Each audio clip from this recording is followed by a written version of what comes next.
Yesterday, Oscar SUDI announced he's taking a break from politics for 1 or 2 years.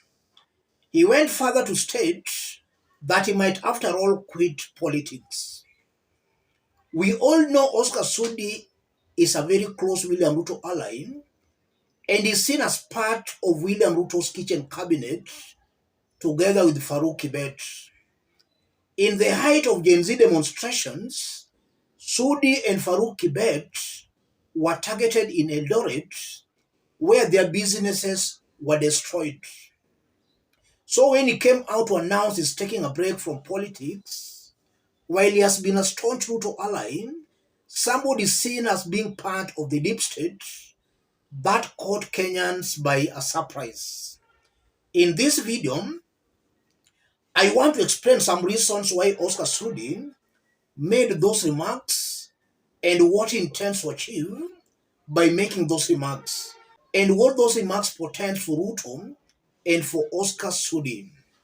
Before we dig deep into that, if you are watching us but you have not yet subscribed, subscribe, give the video a like. Let's listen to Oscar SUDI. I'm thinking even to quit politics, yeah, because I'm doing much in politics than what I'm doing for myself. So Mungu akitujalia,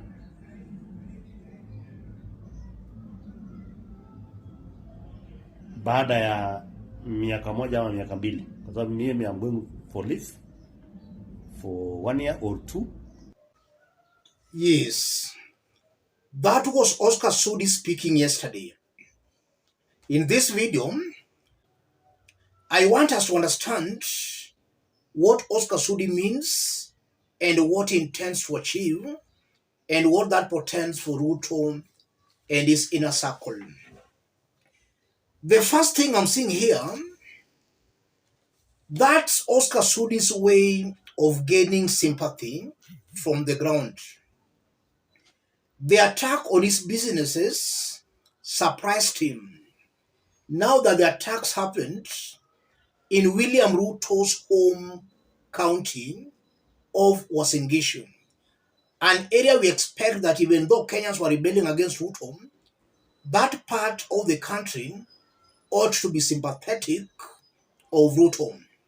But they were not sympathetic of Ruto and his allies. So Oscar SUDI is still trying to come to terms with what happened in the height of the demonstrations.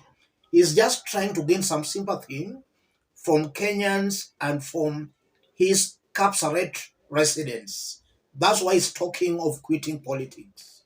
He just wants sympathy. The second reason, I believe he might have been advised by William Ruto to go slow. William Ruto is very confused as I talk.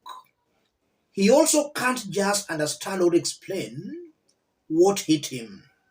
He never saw that happening, and more so in his own backyard of Uasin Gishu County. Ruto cannot just understand what hit him. So he might have advised Oscar SUDI and some of his close allies to now tone down, to go slow, because all the engagements and all the politics Oscar SUDI was engaging in, he had the blessings of Ruto. But it appears things have backfired. Ruto might have advised him to go slow. If you look at Oscar SUDI, in Kenya, politicians don't quit unless they have realized the ground is very hostile to them. They can only quit to avoid an embarrassment or a humiliating defeat. It might also be possible that Oscar SUDI has studied the ground. He has realized he's very unpopular. He has realized that if this anger continues, he might not even win his Kapsaret MP seat. So he's trying to weigh the situation. The 2 years is for him to weigh the situation because it will be around 2026. If he sees he cannot win back his seat, he will just honorably quit. So he's just trying to weigh the situation. Has he got any chance of being re-elected in his own constituency. If you look at Oscar SUDI and largely William Ruto and his inner circles, they are confused. Listen on how Ruto speaks.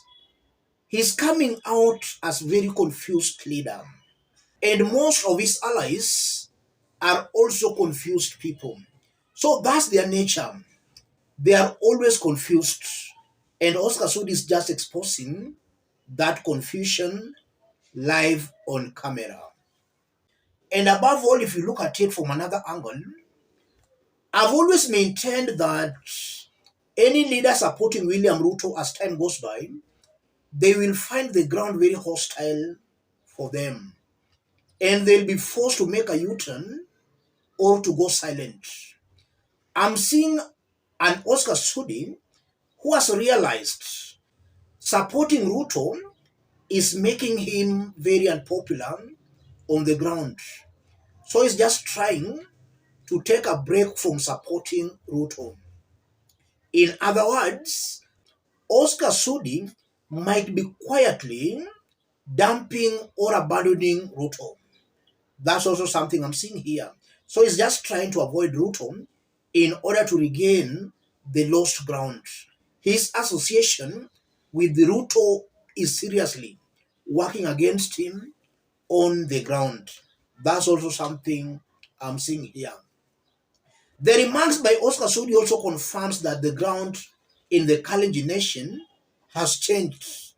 William Ruto is no longer appealing to the electorates, and still hanging on his coat can just make somebody irrelevant on the ground. That's also something coming out if you dissect those remarks from Oscar SUDI. Ruto has lost the ground.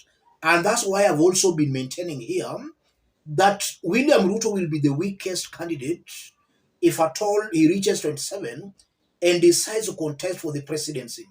He will be the weakest presidential candidate in the history of Kenya. He is losing support even in his own backyard of the Kalenjin nation.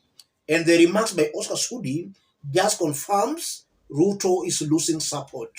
As I conclude, the Gen Zs have really made Kenyans proud.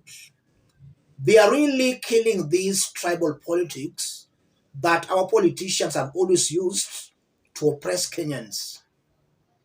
For so many years, what politicians have been doing is to mobilize themselves along ethnic lines in order to oppress the poor. And that has largely been the style and brand of politics, more specifically on the mountain. On the mountain, it was all about Raila Odinga.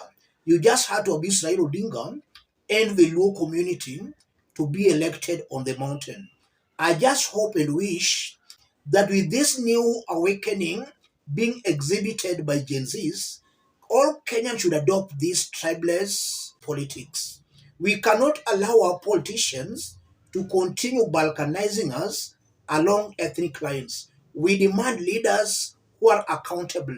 Let a leader not come to you invoking the name of some tribal leaders in order to be elected. Let him or her explain to you what, if elected, he or she will do to you, not invoking the name of some top leaders to be elected.